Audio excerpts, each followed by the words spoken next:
So I believe कि हमने हमारा बेडरूम रेडी था। हमने उसमें सारे मटेरियल सप्लाई कर दिए एंड हमने उसमें लाइटिंग भी कर दी है, मॉडलिंग कंप्लीट हो गई है, हमने डेकोरेशंस भी प्लेस कर दिए हैं। So the 2 steps that are remaining, first cameras हमें सेट करना है एंड सेकेंड रेंडर हमें निकालना है ना। यस। तो पहले कैमरा देख लेते हैं हम। सो मैं वापस से अपने लेआउट पे आ जाऊंगा, फर्स्ट वाला जो हमारा सेक्शन होता है, राइट। एंड कैमरा सेट करने पे आ जाते हैं। तो कैमरा सेट करने के लिए सबसे जो इजी पड़ता है वो पड़ता है कि हम अपना व्यू सेट करें, देन कैमरा को उस व्यू पे रख दें, ठीक। एंड उसके लिए मैं क्या करूँगा, जैसे मैं इस बेड को सेलेक्ट कर लेता हूँ। उसका रीज़न ये है क्योंकि मुझे पता है कि मैं जिस चीज़ को भी सेलेक्ट करूँगा ना, मेरे कैमरा उसके अबाउट रोटेट होता है जब मैं व्यू को रोटेट करता हूँ, है ना। तो क्योंकि बेड जो है ये लगभग रूम के बीच में है, तो अब मैं जब कैमरे को रोटेट करूँगा तो मैं रूम के सेंटर से एक तरह से रोटेट हो रहा हूँ, तो वो बस ईजी पड़ेगा नेविगेट करने में। अगर हम इस चीज़ को कर लेते हैं सेलेक्ट, तो अब रूम के सेंटर से रोटेट नहीं होगा, तो कभी कभी मैं ऐसे बाहर चला गया हूँ या ये सब प्रॉब्लम्स आती हैं। मैं एक चीज़ और करूँगा कि ये एन पैनल ओपन करके व्यू पे जाके यहाँ पे जो हमारा सबसे ऊपर व्यू में फोकल लेंथ है इसको हम कम कर सकते हैं, तो इससे हमें थोड़ा ज़्यादा व्यू विजिबल होता है, ठीक है। सो फर्स्ट थिंग्स फर्स्ट, हम सबसे पहला व्यू निकालेंगे बेड के सामने से। तो ऐसे जूम इन जूम आउट करके हम देखेंगे, जस्ट लाइक दिस। ज़्यादा जूम आउट हो गया है तो ये वाला ठीक है। हमने ऐसे बिल्कुल सेंटर से रखे, चीज़ों को एडजस्ट किए। अब हम क्या करेंगे, हमें कैमरा ऐड करेंगे। तो हमारा सही सिलेक्टेड है, ओके। देखो ये जो है कर्टन्स, ये गलत उसमें आ गए हैं कलेक्शन में। So let's move that to decorations. मैंने उस कलेक्शन को ही लेके उसमें कर दिया। सेम कारपेट के साथ भी इस कलेक्शन को डेकोरेशन में कर देता हूँ। Is there something else? ये प्लेन है एक, जो हमारे बेड बैक है, ये चला जाएगा हमारे इंटीरियर में, और इनफैक्ट उसमें भी ये चले जाएगा बेड बैक वाली वॉल में, लाइक दिस, है ना। अब थोड़ा ठीक है। तो वापस से लाइट एंड कैमरास को हम सेलेक्ट कर लेते हैं और फिर हम ऐड करेंगे कैमरा। तो ऐड मेन्यू से कर सकते हैं या फिर शिफ्ट ए प्रेस करके हम कैमरा पे क्लिक कर सकते हैं। अब कैमरा कहाँ आया है, वो एक्चुअली इस जगह पे आया है जहाँ पे हमारा कर्सर है, ठीक है, वहाँ पे आया है। डजेंट रियली मैटर, कैमरा हमारा सीन में आ गया है। यहाँ पे अगर हम नीचे देखेंगे तो यहाँ पे लिखा रहा है camera. So now what we need to do is, हमें जाना है व्यू, कैमरा, सेट, नहीं ये वाला नहीं, व्यू पॉइंट इसमें आता है, अलाइन व्यू, हाँ।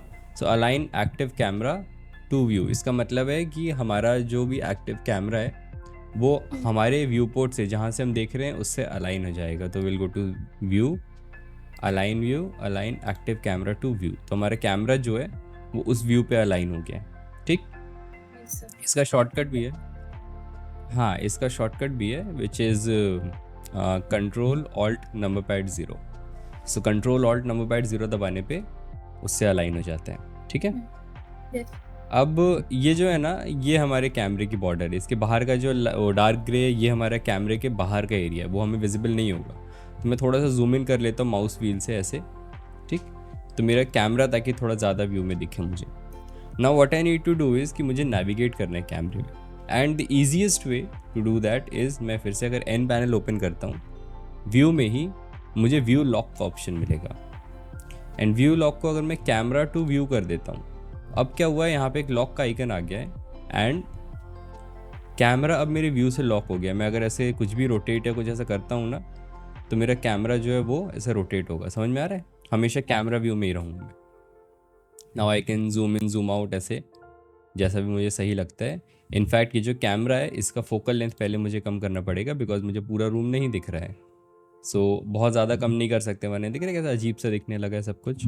So what will do is कि फोकल लेंथ को हम मिनिमम 20 एंड मैक्सिमम 50 रखते हैं। 50 से ज़्यादा नहीं, 50 में इतना जूम मिलता है, तो 50 से ज़्यादा नहीं रखते हम, और 20 से कम नहीं रखते हम। अभी के लिए मैं इसको कितना रख दूंगा, लेट्स गो विद 27, 24, 20, 27, 35, 45, 40, ये सब जो है स्टैंडर्ड होते हैं। बट या इट्स फाइन, अभी के लिए 27 इज़ फाइन। सो मैंने 27 रख दिया हूँ। बट इसमें भी बेड पूरा नहीं दिख रहा है, वार्डरोब पूरा नहीं दिख रहा है ना।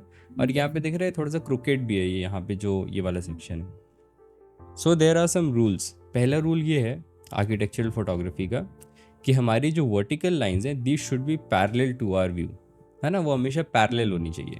एंड टू मेक दैट हम क्या करेंगे, हम इस ऑब्जेक्ट सेटिंग में, कैमरा सेलेक्टेड है मेरा ना, कैमरा सेलेक्टेड है, ऑब्जेक्ट सेटिंग पे अगर जाएं तो यहाँ पे हमको इसका रोटेशन मिलता है कैमरे का, ट्रांसफॉर्म के अंदर location, rotation and scale. What we can do is कि रोटेशन एक्स जो है इसको हम 90 कर सकते हैं। सो डूइंग दिस हमारा जो वर्टिकल लाइंस है वो प्रॉपर वर्टिकल हो गई है। सेम चीज़ यहाँ हॉरिजॉन्टल लाइन भी थोड़ी सी क्रुकेड है, उनको भी हम ठीक कर सकते हैं by making this Z value 90 and Y जो है ये हमेशा आपका 0 होना चाहिए। सो एक्स एंड वाई जो है ये हमेशा 90 एंड 0 होना चाहिए। हम सिर्फ z को ही चेंज करेंगे ताकि हमारा व्यू चेंज हो, बाकी दोनों जो है वो हमेशा 90 और 0 ही होने चाहिए। ठीक, सो अब हमारा कैमरा सही अलाइन तो हो गया है, सही जगह फेस तो कर रहा है, बट सब कुछ दिख नहीं रहा है। टू फिक्स दैट हम इसको पीछे खींच सकते हैं एंड बहुत सारे तरीके हैं। एक है इसको मूव कर लो तो G एंड देन Y, नहीं तो GX, ये ऐसे मूव हो रहा है आगे पीछे। सो एक ये तरीका है। दूसरा तरीका है कि मुझे पता है X में मूव करना है, so I can change this X location ऐसे एंड यू सी कैसे यहाँ से अब कुछ नहीं दिख रहा है, but that is fine, that is fine. हम थोड़ा सा पीछे इसको खींच सकते हैं क्योंकि अब हम रूम के बाहर आ गए, हमको अंदर का नहीं दिख रहा है। तो इसके लिए हम एक न्यू चीज़ का यूज़ करते हैं which is known as clipping plane. And what clipping plane does is, हाँ क्लिपिंग प्लेन, तो एक मिनट, क्लिपिंग प्लेन क्या करता है कि आपको अलाउ करता है कि आप रूम के जो वॉल्स है ना, वॉल्स के थ्रू क्लिप करके अंदर की चीज़ें देख पाओ, राइट। सो क्लिपिंग प्लेन सेट करने के लिए what will do is, camera मेरे सेलेक्टेड है ना, मैंने कैमरा को अभी तक डीसेलेक्ट नहीं किया, पूरे टाइम पे कैमरा ही सिलेक्टेड होना चाहिए। हम कैमरे की सेटिंग पे जाएंगे, यहाँ पे क्लिप स्टार्ट और क्लिप एंड का ऑप्शन मिलता है। तो अगर हम क्लिप स्टार्ट को बढ़ाते हैं, ये 4 इंच से अभी चालू है, 3.94 इंचेस से चालू है, आई कैन इंक्रीज दिस एंड जैसे मैं इंक्रीज़ करूँगा यू सी कैसे मुझे अब अंदर की चीज़ें दिखने लगी हैं। एंड इसको और जैसे जैसे इंक्रीज़ करेंगे, जो सामने ये सब चीज़ें आ रही है ये भी कटती जाएंगी, राइट। एंड मुझे तब तक इंक्रीज़ करना है जब तक सारी चीज़ें जो कट रही हैं वो गायब ना हो जाएं। लाइक अभी भी कुछ ना कुछ कट ही रहा है एंड नाउ इट्स नॉट, अब सारी चीज़ें गायब हो गई है ना। So this is a good view. ठीक, फिर से ऑब्जेक्ट वाले पे आ जाते हैं। इसके वाई को मैं थोड़ा सा अरेंज कर लूँगा ताकि सेंटर पे हो जाए बेड। एक्स को हम और पीछे कर सकते हैं। एंड मेरा यूजुअली क्या तरीका होता है, मेरा तरीका ये होता है कि मैं इस क्लिपिंग को तब तक इंक्रीज़ करता रहता हूँ जब तक कि ये साइड से क्लिपिंग ना चालू हो जाए या फिर नीचे फ्लोर से ना चालू हो जाए, राइट। और अभी साइड से चालू हो रही है तो अब मैं इसको कम करूँगा जब तक कि उस साइड की क्लिपिंग बंद नहीं होती। So okay, so I can't, इससे ज़्यादा मैं नहीं कर सकता हूँ। सो बिकॉज हम इससे ज़्यादा बिकॉज यहाँ पे चेयर दिखने लग रही है, so this is my limit. But ये जो साइड की क्लिपिंग है इसको रोकने के लिए विल जस्ट फोकल लेंथ को थोड़ा सा इंक्रीज करके हम जूम इन कर लेंगे। सो बाई डूइंग दिस हमने अपने कैमरे को क्या किए कि भाई एडजस्ट कर दिए इस वाले व्यू पे। ये चीज़ समझ में आया कैसे किया हमने? Okay, now we can open the N panel and lock camera to view. इसको हटा सकते हैं क्योंकि अब इसको जब हटा दिए तब हम फ्रीली नेविगेट कर सकते हैं। कैमरा हमारा वहाँ पे फिक्स हो गया है, ठीक है। सो अब एक और कैमरा हम प्लेस कर लेते हैं। तो मैं अब इस वाले व्यू पे ऐसे आ जाता हूँ, मुझे नहीं पता यहाँ से कैसा आएगा, बट अभी के लिए ऐसा आ गया। एक और कैमरा ऐड किए and then view, align active camera to view, ये लग गया कैमरा मेरा। इस कैमरे को भी लेके आएंगे, इसको भी हम लाइक इससे मूव कर सकते हैं। ये थोड़ा इजी पड़ता है, दैट्स इट, इस तरह से, है ना। सो इस तरह से हमने मूव करके उसको रख दिए। देन हम इसका क्लिपिंग इसका भी बढ़ा देते हैं। लाइक इतना बढ़ाने की नीड नहीं है, आई थिंक इसको बस पास में करने की नीड है। सो इसको पास में कर देते हैं। ओह ओके, इसको भी सेट कर लो। This should be 90, this should be 0 and this should be 180 degree, क्योंकि एग्जैक्ट बिल्कुल सामने देखना है मुझे। तो ये मैंने सेट कर दिया हूँ। अब हम क्या करेंगे, हम कैमरे को आगे मूव करते हैं। So that is I think Y axis, yes Y axis पे इसको मूव करना है एंड थोड़ा सा नीचे कर सकते हैं। आई थिंक ज़्यादा बेटर व्यू आएगा इस तरह से, राइट। थोड़ा सा और इसको फोकल लेंथ को थोड़ा सा बढ़ा दे बिकॉज यहाँ पे काफ़ी पास में है क्लिपिंग्स। सो इसको 30 कर देते हैं। There, now we have everything visible अपने फ्रेम में। ठीक, आई होप ये समझ में आ रहा होगा जो भी चीज़ें हम कर रहे हैं, कोई दिक्कत नहीं आ रही होगी, ठीक है ना। Okay cool. सो ये भी एक कैमरा सेट हो गया। नाउ स्टार्टिंग में जब कैमरा हम सेट करेंगे हमें प्रॉब्लम्स आएंगी। कैमरा अगर सही सेट नहीं हो रहा है, सबसे बेस्ट जो ऑप्शन है, डिलीट दैट कैमरा, ठीक है, फिर से वीडियो पीछे कर लें हम फिर से वीडियो देखते देखते एंड फिर से हम सारे स्टेप्स को फॉलो करने का ट्राई करें, है ना।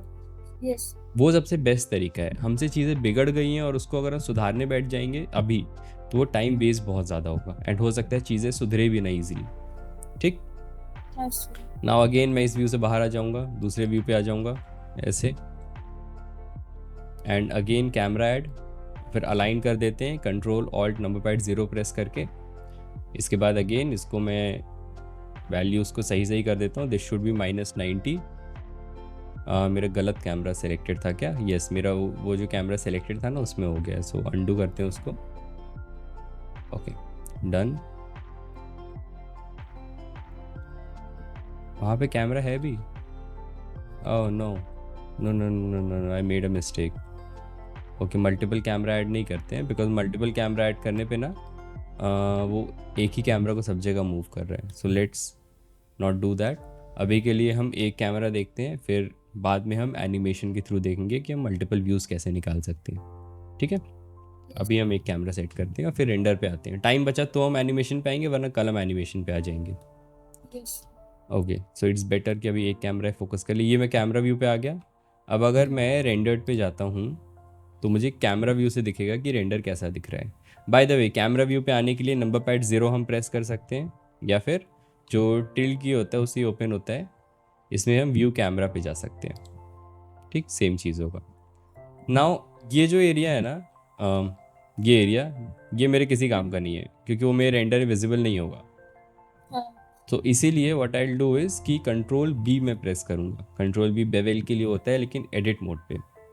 अगर आप नॉर्मल व्यू पे हो तो कंट्रोल बी जो होता है ये सिलेक्शन के लिए होता है, बॉक्स सेलेक्ट नहीं। कंट्रोल बी ने चेंज कर दी। Control B is for region render.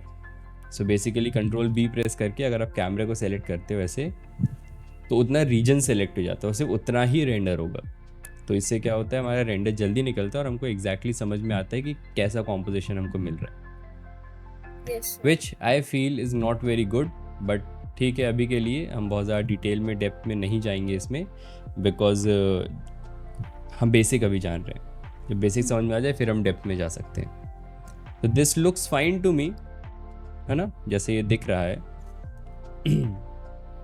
तो अब हम समझ लेते हैं कि इसके कलर्स को और हम कैसे थोड़ा सा और इम्प्रूव कर सकते हैं, कॉन्ट्रास्ट कैसे बढ़ा सकते हैं, और क्या क्या हमारे पास ऑप्शंस अवेलेबल हैं। सो जब हम कलर करेक्शन इन सब की बात करते हैं, बिकॉज वही चीज़ें होती हैं जो आपके रेंडर्स को अच्छा दिखाती है, रियलिस्टिक ज़्यादा दिखाती है ना। तो हम कलर करेक्शन की बात करते हैं, देयर आर मल्टीपल ऑप्शन। जैसे एक जो ऑप्शन होता है वो होता है कंपोजिटिंग के थ्रू। कंपोजिटिंग का मतलब होता है आपने अपना रेंडर निकाले, रेंडर को आप लाइक अलग अलग लेयर्स में निकाले हो आपने रेंडर, एंड देन उन लेयर्स को लेके आप गए हो फोटोशॉप पे या किसी दूसरे सॉफ्टवेयर पे, और वहाँ उन लेयर्स को आपने कंबाइन करे, उसमें कलर वलर चेंज किए, आपने सैचुरेशन ह्यू बढ़ाए घटाए, और उससे फिर आपने अपना फाइनल रेंडर निकाल के रख लिया। सो ये जो रेंडर निकालने के बाद का प्रोसेस होता है, जिसमें अपन को इमेज को एडिट करने का टाइम होता है, उसको बोलते हैं कंपोजिटिंग फेज़ या फिर post processing phase, right. Yes and Blender की खास बात ये है कि Blender provides a compositing interface too, यानी कि आप सारे चेंजेस ब्लेंडर में कर सकते हो। सो टू डू दैट हम यहाँ से एक न्यू विंडो को स्प्लिट कर सकते हैं, या फिर यहाँ पे कंपोजिटिंग का डायरेक्ट ऑप्शन है। So let's try and go there. Compositing पे जाते हैं, ऐसा आ जाएगा। यहाँ पे वैसे कुछ दिख नहीं रहा है, like we don't have a screen जिसमें सब दिखे, बिकॉज ये पहले का इंटरफेस है, पहले जैसा ब्लेंडर था। अब ऐसा हो गया है कि ब्लेंडर व्यू पोर्ट यहीं पे कंपोजिटिंग सपोर्ट करने लगा है, तो वो इंटरफेस अपडेट नहीं हुआ है, तो उसको छोड़ देते हैं। ओके, इसको ऐसे ओपन करेंगे हम, एंड यहाँ से हम चले जाएंगे किस पे, कंपोजिटर पे, right. As you can see again यहाँ पे यूज़ नोड्स का ऑप्शन है, एंड येस कंपोजिटिंग के लिए भी नोड्स ही यूज़ होते हैं, नो अदर ऑप्शन। समझते हैं यहाँ पे थोड़ा सा। ये जो रेंडर लेयर लिखा है, बेसिकली ये आपकी रेंडर इमेजेस हैं, और फिर ये जा रही हैं आपके कंपोजिट में, यानी कि आपके आउटपुट में। तो आपको जो कुछ भी करना है इन दोनों चीज़ों के बीच में आप कर सकते हो, ये दो रहेंगे ही, इनके बीच में आप सब ऐड करते हो। ये सबसे पहला स्टेप होता है, ये सबसे आखिरी स्टेप होता है ऑलवेज, ठीक है। जैसे पहली चीज़ जो मुझे करना है, मुझे इसका कॉन्ट्रास्ट बढ़ाना है। तो मैं क्या ऐड कर सकता हूँ, मैं कॉन्ट्रास्ट ऐड कर सकता हूँ, ब्राइटनेस कॉन्ट्रास्ट, और उसको ऐसे प्लग कर सकता हूँ, और फिर मैं कॉन्ट्रास्ट को ऐसे बढ़ा सकता हूँ। But as you can see nothing happens, and that is because by default viewport में कंपोजिटर का प्रीव्यू इनेबल्ड नहीं होता है। और ऐसा इसीलिए बिकॉज इसके पहले तक कंपोजिटर का सपोर्ट नहीं था व्यू पोर्ट में, आई गेस 1 या 2 अपडेट पहले तक। तो इसीलिए बाय डिफ़ॉल्ट उसको ऑन भी नहीं रखें। सो टू टर्न दैट ऑन हमें क्या करना है, हमें इस पे जाना है, ये जो ड्रॉप डाउन होता है, गिवन कि हम कौन से व्यू पे हैं, हम रेंडर्ड व्यू पे ड्रॉप डाउन पे जाएंगे और यहाँ पे लिखा रहेगा कंपोजिटर, इसको कैमरा या ऑलवेज में से किसी एक पे कर देंगे। So let's go with always, and as you can see जैसे मैंने ऑलवेज पे किया हमारा आउटपुट चेंज हो गया, because output is now being composited. और उसमें मैं क्या यूज़ कर रहा हूँ, ब्राइटनेस कॉन्ट्रास्ट, इसको मैं कम कर सकता हूँ, एंड अब मुझे वहाँ पे अपनी इमेज दिख रही है ना। Yes, sir. तो एक नोड जो मैं यूज़ करता हूँ वो है colour balance node, and what I do is कि कलर बैलेंस ऐड करके इस वैल्यू को मैं ऐसे घटा देता हूँ ताकि थोड़ा सा कॉन्ट्रास्ट आ जाए इमेज में ऐसे। और फिर इसका जो ओवरऑल एक्सपोजर है वो बढ़ाने के लिए मैं यहाँ पे एक्सपोजर नोड वो ऐड करता हूँ एक्सपोजर। फिर इसका कहाँ चलेगा, आउटपुट में। तो एक्सपोजर क्या करेगा, अब इसको हम ऐसे कर सकते हैं, इंक्रीज़ कर सकते हैं, एंड हमारी ओवरऑल ब्राइटनेस बढ़ जाएगी। सो अगर हम इसको बंद करते हैं, ये ओरिजिनल इमेज है और ये कंपोजिटेड है, दोनों में बहुत माइनर डिफरेंस है, बट वो माइनर डिफरेंस बहुत बड़ा डिफरेंस क्रिएट कर देता है, ठीक। But let's say that compositor हमको थोड़ा सा हैवी लग रहा है, हमें ऐसा लग रहा है कि यार कंपोजिटर से मैं काम नहीं करना चाहूँगा या नहीं करना चाहूँगी। So what we can do is हम बंद कर दिए अभी के लिए कंपोजिटर, इसको ऐसे कर देते हैं, एंड वही चीज़ें हम डायरेक्टली भी कर सकते हैं, राइट। एंड डायरेक्टली कैसे कर सकते हैं, अगर हम रेंडर सेटिंग पे जाते हैं तो सबसे नीचे हमें कलर मैनेजमेंट का ऑप्शन मिलता है, कलर मैनेजमेंट। यहाँ पे कुछ इंपॉर्टेंट चीज़ें होती हैं जानने के लिए और सेट करने के लिए। सबसे पहला होता है व्यू ट्रांसफॉर्म। सो आपको जो व्यू ट्रांसफॉर्म है, this should be on either filmic और AGX, ठीक है, क्योंकि ये जो है ये आपको रियलिस्टिक रेंडर लाने में हेल्प करता है। अगर इसको हम स्टैंडर्ड पे कर देंगे तो रेंडर ऐसा दिखेगा, जो कि लाइक वीरे 2015 के वीरे वाला रेंडर हो जाएगा वो, ठीक है। सो हमें इस टाइप का रेंडर नहीं चाहिए। उसी कहाँ कितनी यहाँ पे ओवर एक्सपोज्ड है इमेजेस, यहाँ पे कितना ओवर एक्सपोज्ड है, वी डोंट वांट दिस। हमें स्मूथ चाहिए इमेज बहुत, है ना, इसमें बहुत ज़्यादा कॉन्ट्रास्टी है, तो इसीलिए हम AGX यूज़ करते हैं।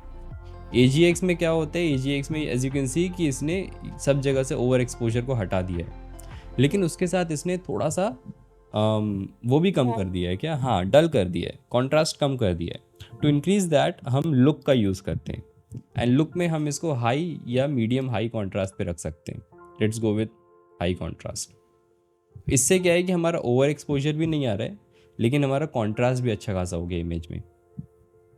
After which we have exposure, जिसको कम करने पे हमारा ब्राइटनेस, ओवरऑल इमेज का एक्सपोजर कम होगा, बढ़ाने पे इमेज का एक्सपोजर बढ़ेगा। इसको हम अपने हिसाब से ऐसे रख सकते हैं कि कौन सा सही लग रहा है, टोटली डिपेंडेंट ऑन अस, क्योंकि ये मूड के हिसाब से होता है। अगर आप आर्टिस्टिक रेंडर कर रहे हो तो समटाइम्स यू वांट कि आपको आपके सब्जेक्ट का सिर्फ सिलुएट दिखे, तो उस केस में हमें एक्सपोजर को कम करना पड़ेगा ताकि सिलुएट्स नज़र आए। या फिर यू वांट कि आपका जो बैकग्राउंड है वो ओवर एक्सपोज हो, तो उस केस में हमें एक्सपोजर को बढ़ाना पड़ेगा। तो this is completely on us कि हमें क्या चाहिए है, कैसा आउटपुट चाहिए उसके ऊपर। But for me this looks good अभी के लिए, ठीक। इसके नीचे गामा है, मैंने गामा एक्सप्लेन कर ही चुका हूँ, है ना। कर्व को चेंज करता है, ये डार्क एरियाज़ को डार्क बनाता है, लाइट एरियाज़ को अनटच्ड रहने देता है। So if you increase this तो आपका गामा कम होगा, ये उल्टा काम करता है, और इसको कम करने पे गामा घटेगा। सो अगेन क्योंकि हम इसको हाई कॉन्ट्रास्ट पे रखे हैं, so we don't need to change our gamma value at all. इसके नीचे डिस्प्ले किसी काम का नहीं है, कर्व्स एक्चुअली किसी काम का नहीं है फिलहाल, और ये वाइट बैलेंस जो है ये नेक्स्ट ब्लेंडर वर्जन से आएगा, बिकॉज मैं एक्सपेरिमेंटल यूज़ कर रहा हूँ इसलिए मुझे यहाँ पे ऑप्शन है। बट ये नेक्स्ट 4.3 वर्जन से ये आएगा, जिसमें हम यहाँ पे जो हमारी इमेज है उस इमेज का टेम्परेचर ऐसे चेंज कर सकते हैं, लाइक उसको वार्म करना है या वो करना है, ये चीज़ कर सकते हैं, ठीक है। So we have all these option यहाँ पे लाइक बेसिक एडिटिंग के लिए, और वो करने पे फिर हमारा जो इमेज है ये एक तरह से रेंडर रेडी हो गया है, ठीक है। So camera, I hope camera set करना समझ में आया होगा, ऐसे बहुत ज़्यादा मेहनत नहीं होती है। मल्टीपल कैमरा सेट करना अपन देखेंगे, है ना, कल देख लेंगे। अभी हम आ जाते हैं ज़्यादा इंपॉर्टेंट, बिकॉज हम उसी सेक्शन पे हैं, विच इज़ रेंडर सेटिंग्स, कि भाई हमारी रेंडर की क्या सेटिंग्स होनी चाहिए, एंड लाइक रेंडरिंग करते समय हमें किन चीज़ों का ध्यान रखना है, etcetera etcetera. Yes. So because हम आर्किटेक्चरल विजुअलाइजेशन पे फोकस कर रहे हैं, तो यहाँ पे दो बहुत इंपॉर्टेंट चीज़ें होती हैं कि भाई आपको सबसे पहली चीज़ होती है कि आपके सीन में मटेरियल्स कौन से हैं, और दूसरी होती है कि आपका ओवरऑल सीन कैसा है, उसमें कितनी लाइट है। फॉर एग्जाम्पल, अगर आपका इंटीरियर सीन है जैसे कि हमारा है अभी, तो उसमें लाइट जो है वो बहुत लिमिटेड होती है, बिकॉज आपके कुछ छोटे छोटे लाइट सोर्सेज हैं जो यहाँ ऊपर लगे हुए हैं, राइट, Yes. बहुत छोटे छोटे से लाइट सोर्स हैं। सेकेंडली, आपका यहाँ पे भी एक बड़ा लाइट सोर्स है, लेकिन कंपैरेटिवली छोटा ही है। किससे कंपेयर कर रहे हैं हम आउटडोर से कंपेयर कर रहे हैं, एक्सटीरियर रेंडरिंग से, ठीक है। So we have a window and 4 small lights इस केस में। वही अगर हम एक्सटीरियर रेंडरिंग की बात करें, तो ये जो पूरा एरिया है, ये पूरा एरिया हमारे लाइट में यूज़ होता है, तो हमारे पास बहुत सारी लाइट होती है। गेटिंग इट, क्या बोलना चाह रहा हूँ मैं? Yes, sir. सो एक्सटीरियर रेंडरिंग जो होती है उसमें हमारे पास इनफ लाइट होती है, हमें बहुत ज़्यादा मेहनत नहीं करना पड़ता है। इंटीरियर रेंडरिंग में हमारे पास इनफ लाइट नहीं होती है, तो हमें ज़्यादा मेहनत करना पड़ता है। बेसिकली हमें नहीं, कंप्यूटर को ज़्यादा मेहनत करना पड़ता है, तो इसीलिए इंटीरियर रेंडरिंग हमेशा स्लो निकलती है, एक्सटीरियर रेंडरिंग हमेशा फास्ट, जल्दी निकल जाता है। गिवन किया अब क्या ज्योमेट्री यूज़ करें उस पर भी, but this is the gist, छोटा, है ना। सेकेंडली, टॉकिंग अबाउट लाइट्स, कि कौन कौन सी लाइट, सॉरी मटीरियल्स, आपके सीन में कौन से मटीरियल्स हैं। तो if you have let's say बहुत सारा ग्लास आपके, जैसे अगर आप एक walk in wardrobe, walk in closet बना रहे हो जिसमें यू नो पूरा मिरर है, so Yes. That is more difficult to render compare to simple walls. या अगर आप एक्वेरियम बना रहे हो जिसमें ग्लास होता है, फिर पानी होता है, तो Yes. ऐसे सीन को रेंडर करना मुश्किल होता है। मुश्किल क्यों होता है? मुश्किल इसीलिए होता है बिकॉज नाउ अभी क्या है, लाइट को सिर्फ कैलकुलेट करना है कि भाई लाइट बाउंस कैसे हो रही है दीवारों से, एंड बस यही लिटरली इतना ही कैलकुलेट करना है, और कितनी लाइट वो पकड़ रही है। But when we introduce glass, water etcetera, तो लाइट को फिर ये कैलकुलेट करना होता है कि बाउंस तो हो ही रही है, लेकिन कुछ लाइट उसके अंदर भी जा रही है, पेनिट्रेट हो रही है। So how much light is like, ये सरफेस है तो how much light is bouncing, how much is penetrating. ये जो बाउंस हो रही है इसका कलर क्या होगा, जो पेनिट्रेट हो रही है इसका कलर क्या होगा, like is there another surface, क्या ये फिर से बाउंस होगी, या ये फिर से रिफ्रैक्ट होगी, फिर से पेनिट्रेट होगी। So all these calculations take more time. आपके सीन में जितने ज़्यादा ग्लास मटेरियल्स हैं, जितने ज़्यादा वाटर मटेरियल्स हैं, ट्रांसलूसेंट मटेरियल्स हैं, रेंडर को उतना ही ज़्यादा टाइम, उतना ही ज़्यादा हायर सेटिंग की रिक्वायरमेंट होती है, ठीक है। So now let's come to settings, कि रेंडर की सेटिंग्स क्या क्या होती है ना। सबसे ऊपर से अगर हम देखें, हम प्रॉपर्टीज़ पैनल में सबसे ऊपर वाले पे आ सकते हैं, लाइक इसके ठीक टूल के ठीक नीचे होता है रेंडर सेटिंग्स, है ना। इसमें हमारे सीन की सेटिंग होती है, and upon multiple scenes create कर सकते हैं एक ही फाइल में, बट रिलेटेड भी वो हमारे काम का नहीं है।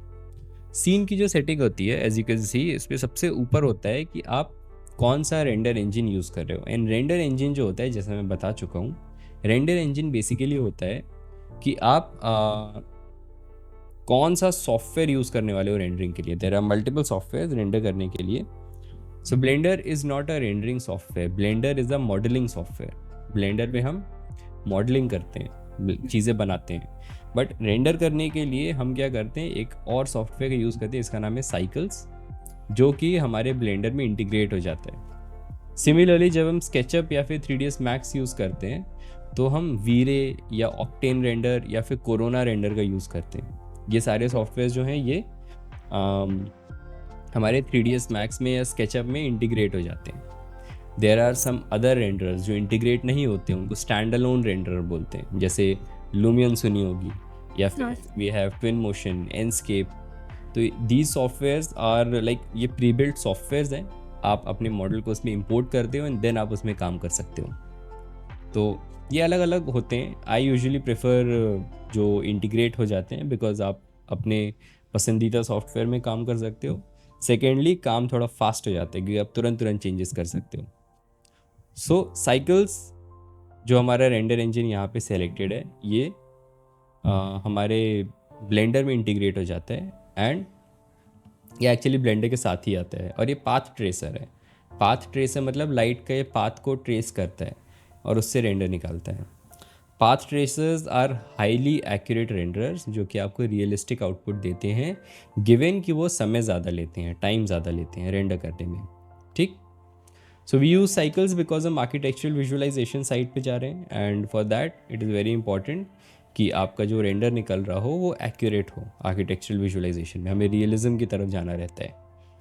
Then after which we have feature set, यहाँ पे दिख रहा है। फीचर सेट ज़्यादा काम का नहीं है, इसको आप एक्सपेरिमेंटल सेट करते हो। अगर आपको जो हमने यहाँ पे सब डिविजन्स यूज़ किए हैं, अगर आपको सब डिविजन्स यूज़ करने हैं, अडाप्टिव सब डिविजन्स विच वी डिड, यहाँ पे अडाप्टिव है ना, तो उसके लिए बस हम इसको क्या करते हैं, एक्सपेरिमेंटल पे करते हैं। अगर आप वो नहीं यूज़ करने वाले हो, जो कि 99% केसेस में आप नहीं यूज़ करोगे, आप इसको सपोर्टेड पे ही रखते हो। एक्सपेरिमेंटल जैसे कि नाम है उसका, हो सकता है कुछ इसमें एरर्स आ जाएं ब्लेंडर में रेंडर करते टाइम, या प्रॉब्लम्स आती रहती हैं। Then we have device. Device tells you कि आप CPU यूज़ करने वाले हो रेंडरिंग के लिए, या फिर आप GPU, आपका ग्राफिक कार्ड यूज़ करने वाले हो। And it is always recommended कि if you have a good graphic card, तो आप ग्राफिक कार्ड ही यूज़ करो वो रेंडर करने के लिए, है ना, क्योंकि CPU इज़ स्लो रेंडरिंग में। आफ्टर विच ये open shading language, this is of no use. हो सकता है अगर आप क्यूडा यूज़ कर रहे हो रेंडरिंग के लिए तो आपको ये दिखाएगा भी नहीं, सो ये आपके काम का नहीं है। This is very advance thing, छोड़ दो। देन उसके नीचे हमारी सारी सेटिंग्स आती हैं, जो मैंने सारे टैब्स को क्लोज कर दिए हूँ, राइट। एंड इसमें भी हमें सारे टैब्स में ध्यान देने की कोई नीड नहीं है हमारे काम के लिए, हमें कुछ गिने चुने टैब्स में ही ध्यान देना है। जैसे फर्स्ट है सैम्पलिंग।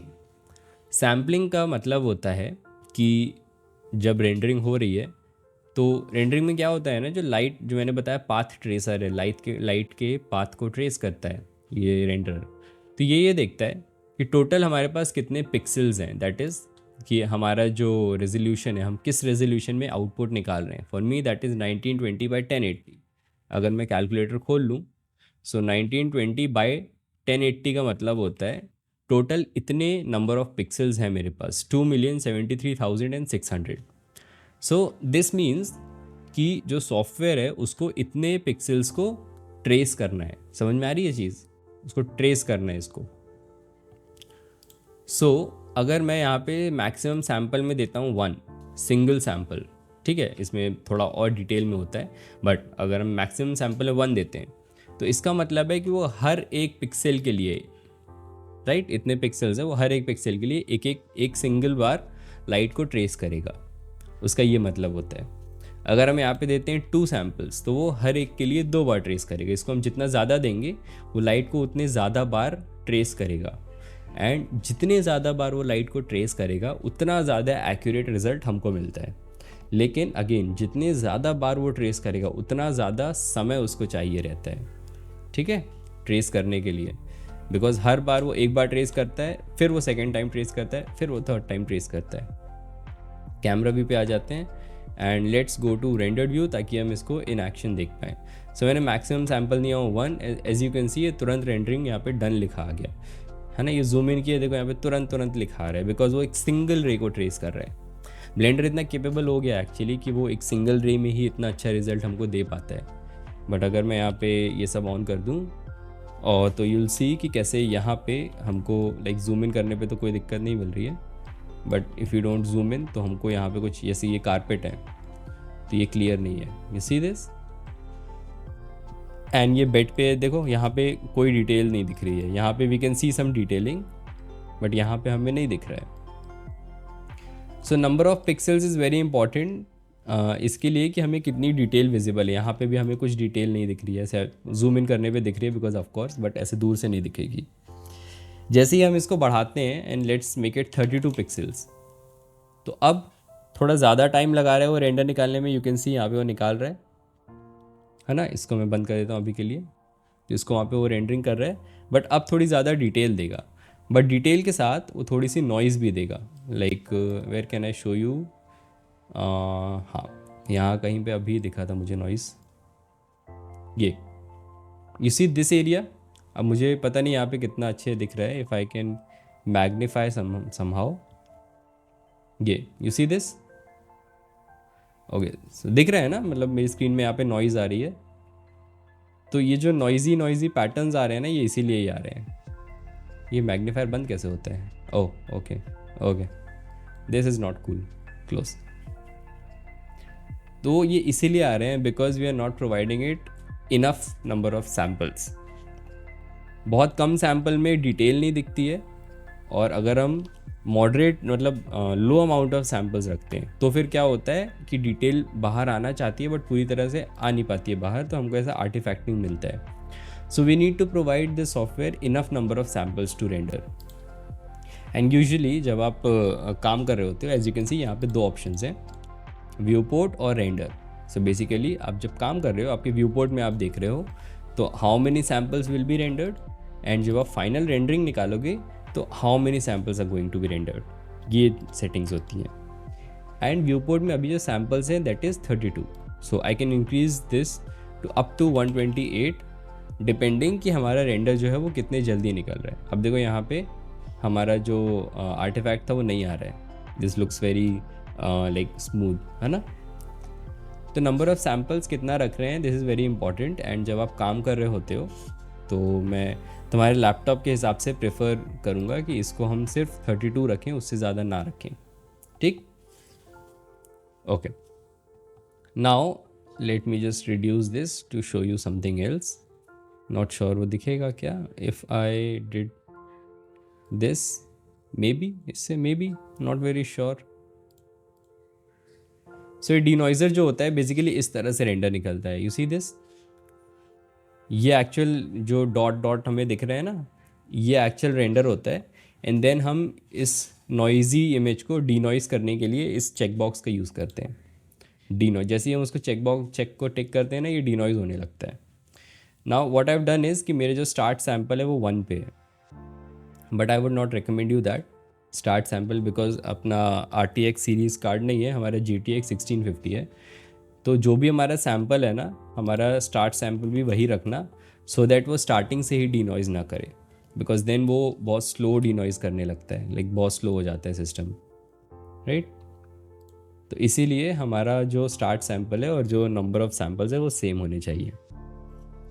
इसी के ऊपर हमें एक और सेटिंग मिल रही है which is noise threshold, and basically ये बताता है कि हमें रेंडरिंग कब रोकना है। जैसे लेट्स गो विथ 4000 सैम्पल्स और मैंने नॉइज़ थ्रेशोल्ड बंद रखा हूँ, तो यू सी यहाँ पे रेंडरिंग चल रही है एंड वो थोड़ा करके, एंड मैं डीनॉइज़र को बंद कर देता हूँ ताकि रेंडर थोड़ा जल्दी हो।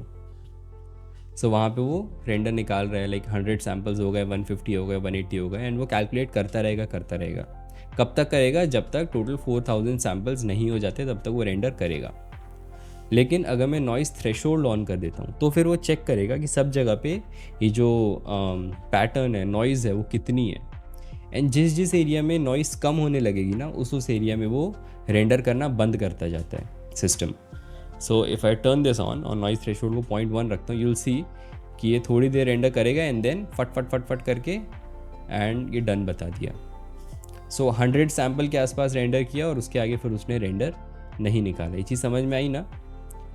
सो नॉइज़ थ्रेशोल्ड क्या करता है, ओवरऑल इमेज में जो भी नॉइज़ पैटर्न है उसको देखता है, एंड जैसे ही वो इससे नीचे नॉइज़ हो जाता है उसको बंद कर देते हैं। इसको अगर 1 रखूँगा तो अब वो बहुत ज़्यादा नॉइज़ रहेगी, तभी वो रेंडरिंग को बंद कर दिया उसने।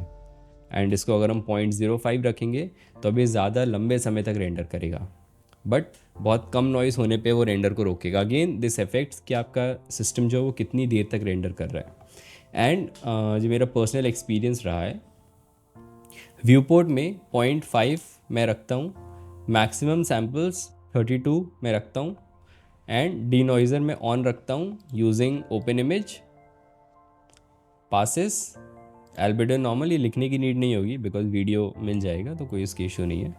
Pre filter, accurate, quality, balanced. And then start sample and use GPU। अगर मिल रहा है वेल एंड गुड, ऑन रखो, नहीं मिल रहा है तो फिर ऑफ रखो, बट यस। और स्टार्ट सैम्पल मेरा जो मैक्सिमम सैम्पल काउंट है, नॉइज़ थ्रेशोल्ड मेरा ऑन रहता है, मैक्सिमम सैम्पल 32 है, तो यहाँ पे भी 32 ही रहता है। Okay, so by doing this, ये मेरा सेटअप रहता है किसके लिए, कि मुझे जो रेंडर निकालना है जब व्यू पोर्ट में मुझे देखना है उसके लिए, राइट। अगर आपके पास और ज़्यादा अच्छा कार्ड है, like let's say RTX series का कार्ड है, 30 सीरीज़ या 40 सीरीज़ का कार्ड है, then you can keep noise threshold at 0.1, maximum samples at 1000, open image denoiser, बाकी सब ठीक है, स्टार्ट सैम्पल एट 1।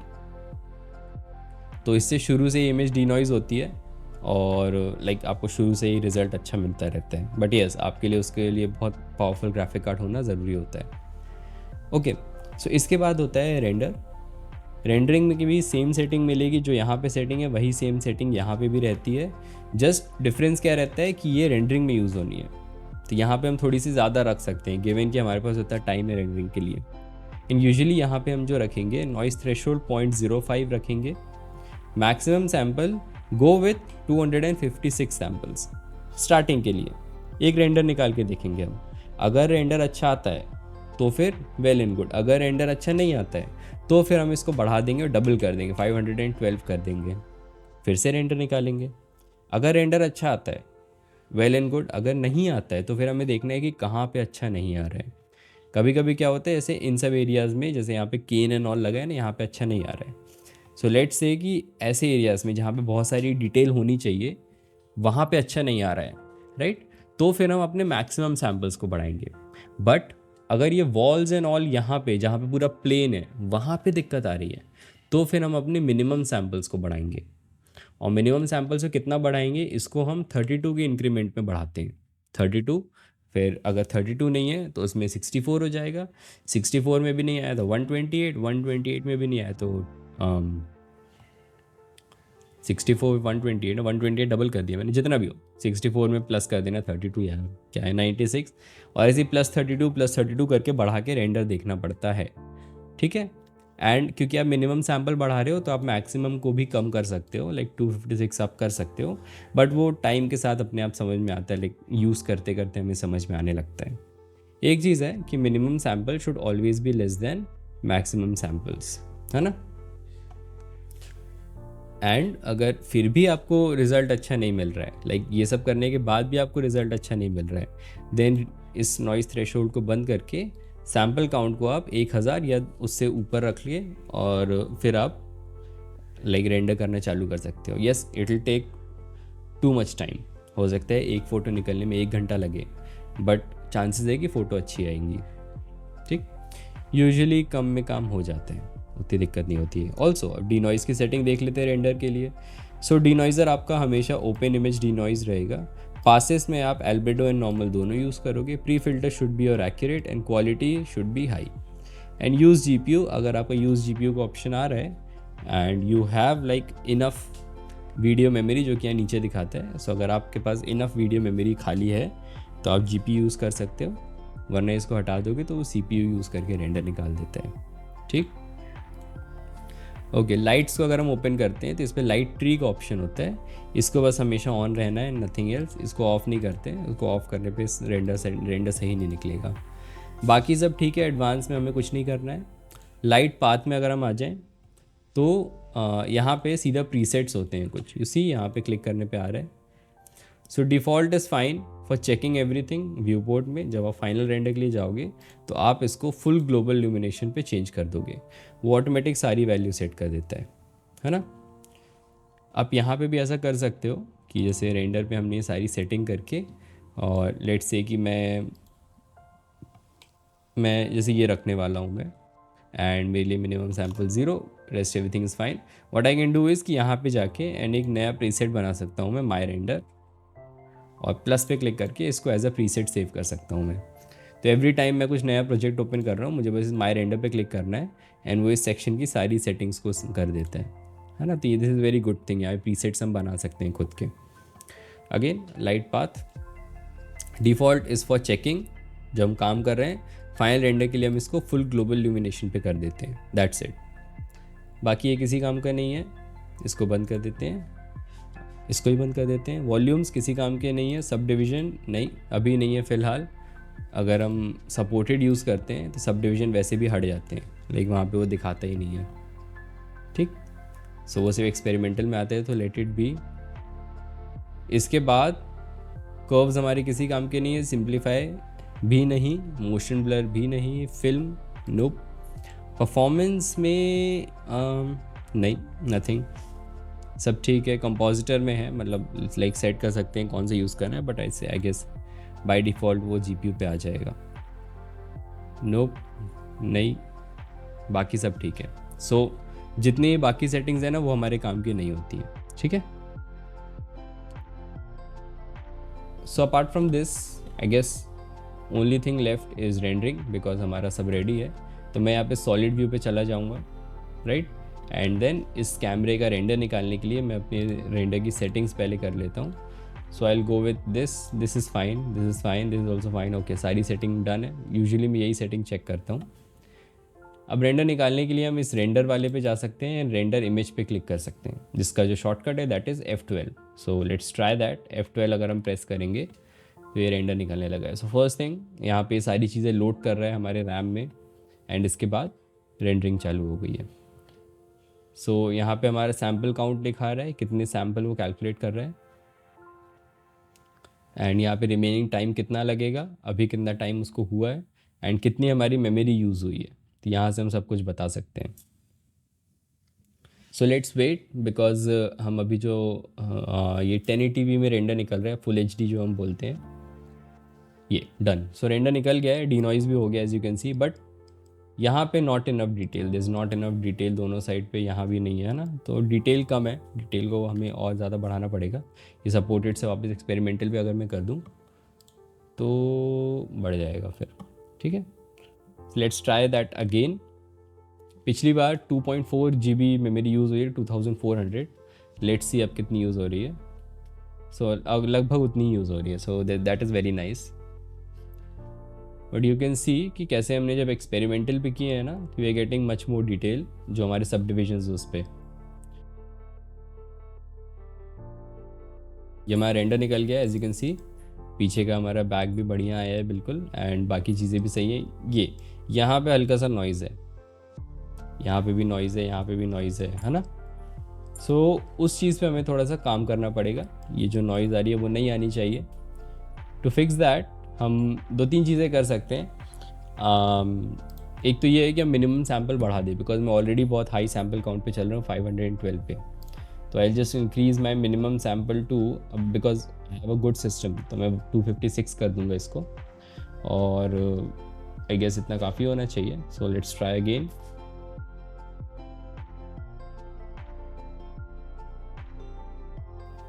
यस, अब थोड़ा ज़्यादा यहाँ पे क्लीन आ रहा है, लाइक 256 तक वो पूरे सैम्पल्स को रेंडर करेगा, आफ्टर विच अब वो स्किप करने लगा, इसलिए इतना जल्दी आगे जा रहा है।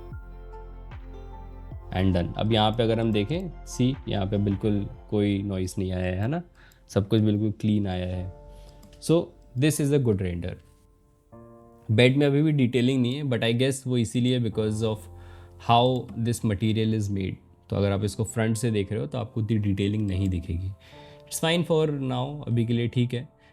ये जो इसका मटेरियल है, I could have made a better material. अभी ऐसा लग रहा है बहुत ज़्यादा वाइट है वो, so could have been better, but ठीक है, काम चलेगा अभी के लिए। इट्स गुड, फर्स्ट ड्राफ्ट के लिए अच्छा है ये रेंडर, है ना। नाउ लेट्स सी कि लास्ट वन थिंग एक्चुअली, कि हम 1080p में रेंडर निकाल रहे हैं, उसको हम बढ़ा कैसे सकते हैं। सो टू इंक्रीज दैट, हम रेंडर सेटिंग के ठीक नीचे आउटपुट टैब होता है, वहाँ पे आते हैं। यहाँ पे हमारे पास रहता है फॉर्मेट का ऑप्शन।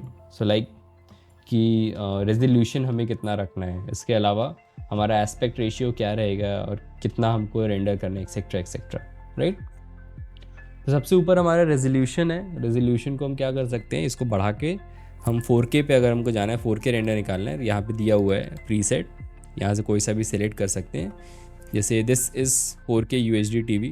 सो इसको करते ही ये ऑटोमेटिकली पूरी सेटिंग करके आपको 4K आउटपुट दे देगा। So now if we render, you will see कि रेंडर जो है अब चंक्स में होगा, छोटे छोटे चंक्स में। पूरी एक बार में इमेज रेंडर नहीं निकलेगी, यू सी कैसे थोड़ी सी इमेज निकल रही है। That is because let me just move this to the side, थोड़ा समझते हैं इस चीज़ को। सो राइट नाउ हमारे जो पिक्सल्स हैं वो 3800 और 2160 हैं। अगर हम अपने रेंडर सेटिंग में नीचे परफॉर्मेंस पे आ जाते हैं and we come down to memory, तो यहाँ पे यूज स्टाइलिंग ऑन है, जो टाइल साइज है 2048 है। दैट मीन्स कि एक बार में ये 2048 बाई 2048 की इमेज रेंडर कर सकता है, जो कि ये हो रही है। अगर उससे ज़्यादा करना है तो उसको वो फिर वो पार्ट्स में करेगा, राइट। तो इसीलिए ऐसा हो रहा है कि यहाँ पे ये लाइक पार्ट्स में रेंडर कर रहा है, बिकॉज हमारी इमेज जो है वो 2048 से बड़ी है। सो अगर आप चाह रहे हो कि एक बार में रेंडर हो, जो कि मैं like low and graphic card पे रेकमेंड नहीं करता हूँ, but if you want that, आप इस यूज स्टाइलिंग को बंद कर सकते हो, तो आपकी एक बार पूरी इमेज निकलेगी।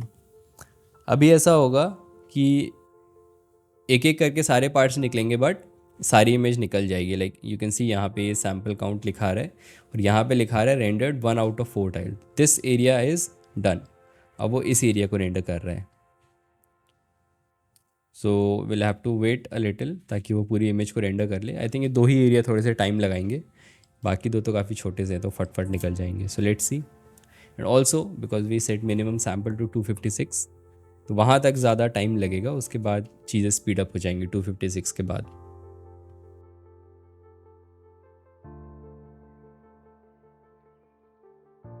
ओके देयर, अब ये पूरी इमेज को डीनॉइस करके हमें दे दिया। And now we have better resolution image.